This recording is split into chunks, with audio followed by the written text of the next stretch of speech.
Thank you, Madam Speaker. I am a woman, so I obviously care and support equal rights for women.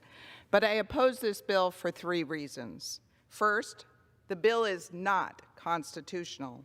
When the ERA originally passed, Congress explicitly set a deadline for ratification.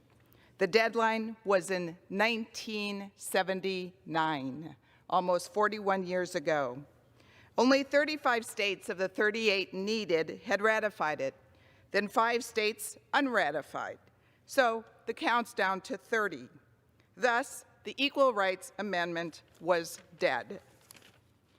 The U.S. Department of Justice issued a legal opinion just last month, reiterating that the ER's ratification timeline is expired.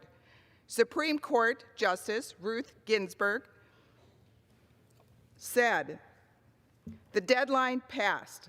I would like to see a new beginning. I'd like it to start over." Secondly, the ERA amendment is not necessary. Women's equality of rights under the law is already recognized in our Constitution in the 5th and 14th Amendment. The ACLU's Women's Rights Director wrote, "It has been clearly understood that the 14th Amendment prohibits discrimination based on sex. Plus, many federal, state, and local laws already prohibit sex discrimination." Third reason I oppose this bill. If ratified, the ERA would be used by pro-abortion groups to undo pro-life legislation and lead to more abortions and taxpayer funding of abortions. But don't take my word for it.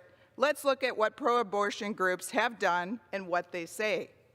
In 1998, the New Mexico Supreme Court ruled unanimously that the state's ERA required the state to fund abortions.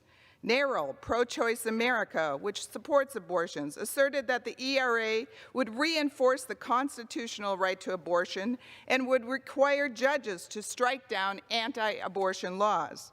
In a 2019 letter to House Judiciary Committee, the ACLU stated the Equal Rights Amendment could provide an additional layer of protection against restrictions on abortion. In conclusion, this bill is unconstitutional. The ERA is unnecessary, since constitutional federal, state, and local laws already guarantee equal protections, and the ERA, if ratified, would be used by pro-abortion groups to undo pro-life laws. Madam Speaker, I yield back.